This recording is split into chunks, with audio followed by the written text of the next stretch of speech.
Hey folks, Robbie Payne with Chrome Unbox coming at you today with a full review of the Lenovo Thinkpad Chromebook 13. This device can be configured all the way up to an i5 with 8 gigs of RAM. Today we have in the house the entry-level model with the full HD screen.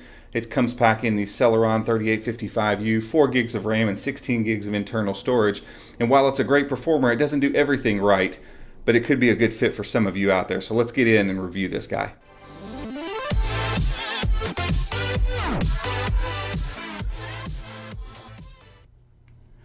Alright folks, so the ThinkPad does a lot of things right.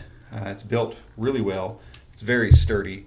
The outside doesn't have any creaks. It's not the thinnest thing in the world, and also not really the most attractive. The device is definitely built for function over form. So we can see along the sides, you have a standard USB 3.0 and a USB-C here and here, so you get two of them on this one side. A headphone microphone jack Kensington. Lock on the side, nothing across the back except for the hinges. And then on the side we have the fan ports, another USB full-size SD card slot. Across the bottom, more ports for fans and speakers, and you see the rear or the downward firing speakers. We'll talk about those in a few minutes. And then just the feet across the bottom. Overall, from the outside, it's not as bad as it actually looks in pictures, and clearly not as bad as it looks in this video. It just looks kind of chunky, and it really isn't that bad.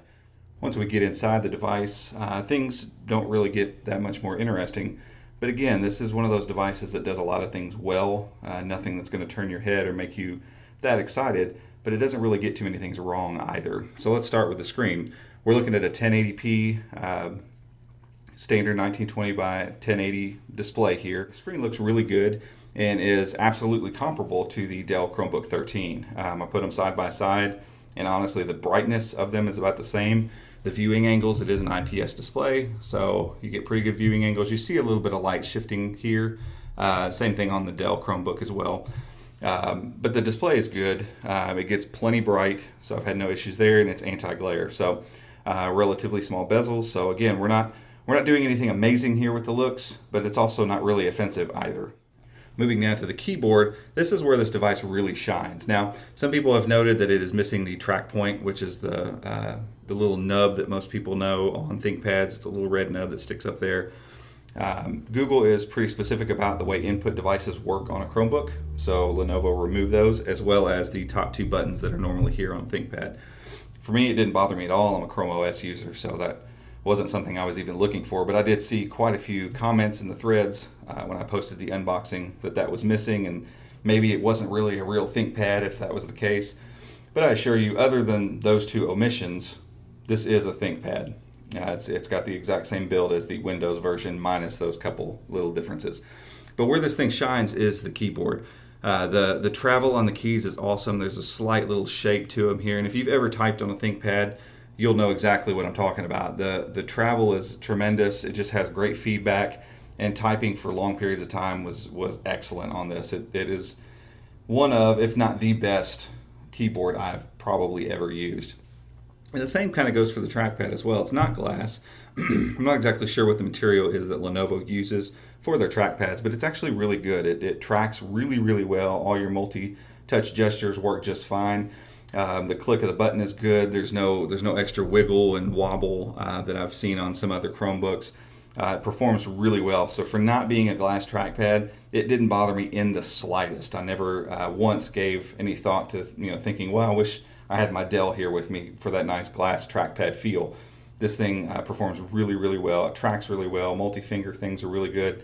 All the clicking gestures, everything works really, really well on the trackpad.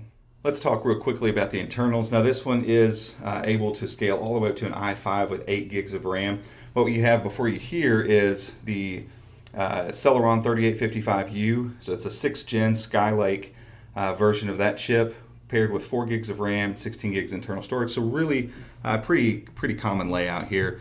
We had no performance issues whatsoever. I'm not sure what's going on here of late with Chrome OS, but it seems that 4 gigs of RAM and a Celeron pretty much gets you through anything you want to do. I had no issues whatsoever running multiple monitors, hooking this up to a Quad HD monitor, doing all the work I normally would do.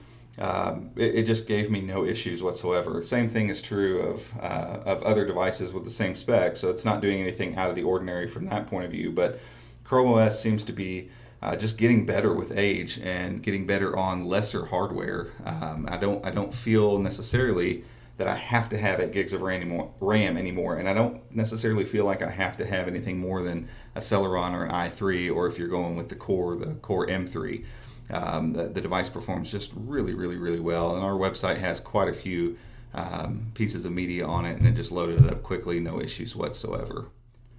So we'll run a quick Octane test. What I've been getting generally is around 16,000. And if you think back just a couple generations ago of the Celeron processor, that takes us back to the Haswell class, so the 4th gen Celerons. Those were kind of the first processor that got us into the point where we got great battery life, but performance that didn't get in the way of anything that you were doing. And that has continued to get better and better. Battery life on this device, I'm easily seeing 8-9 hours of use. They claim 12, I believe, on the website. I'd say if you were being real conservative, I was not being conservative at all with screen brightness while using it. Seeing really easily 8-9 hours of use. You could probably push it up into that 12 if you go with like 50% screen brightness or something like that. We're getting 15,640. I've seen 16,000 and pushing into 16,600, 16,700. So while it's still hundreds shy of 17,000, pushing into that 17,000 realm, and for a Celeron processor, that's insane.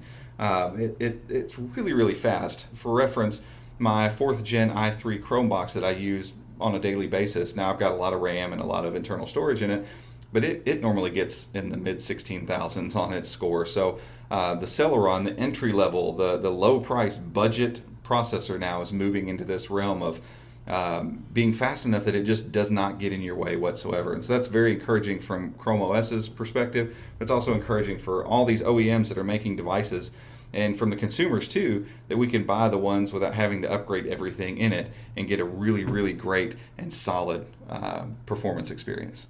Now, I said we'd come back to it. We're going to talk about these downward facing speakers. At first, when I pulled the thing out of the box and saw those, I expected the speakers would be pretty heinous and awful to work with. The opposite has been true, and I'm not exactly sure what Lenovo did here, but it's almost as if the sound comes up still through the keyboard, yet the speaker grills are firing down. And it doesn't matter, I'll turn it up here, it doesn't matter if I lift it off the table or not, you don't really hear distortion in the sound. It changes a little bit, but ultimately you can really clearly hear everything coming out of the keyboard. And because I know some of you will ask, that is a local guy here in Kentucky. His name is Dave Moyson. Check him out. His music's pretty awesome. So that's about it, guys. To wrap things up, this device finds itself in the middle of the road. It's not the most impressive or most beautiful Chromebook you've ever seen, but it's pretty well built. And the keyboard's really good, and the trackpad's really good, and the screen's really good. So overall, it's a really good Chromebook that some are going to find a little bit too expensive because it finds itself seated price-wise right there with the Dell Chromebook 13. But for a lot of people, this is going to be a good fit. It's going to be a good road warrior because it's got that military spec rating. It can take a little bit of abuse. It can take some dust. It can take all those kind of things. So hopefully this review has helped you guys out deciding on whether or not you'd like to get this Chromebook. If you'd like to see more videos like this and you like this video, please give it a thumbs up. Subscribe to the channel. Until next time, guys, thanks for watching. Bye.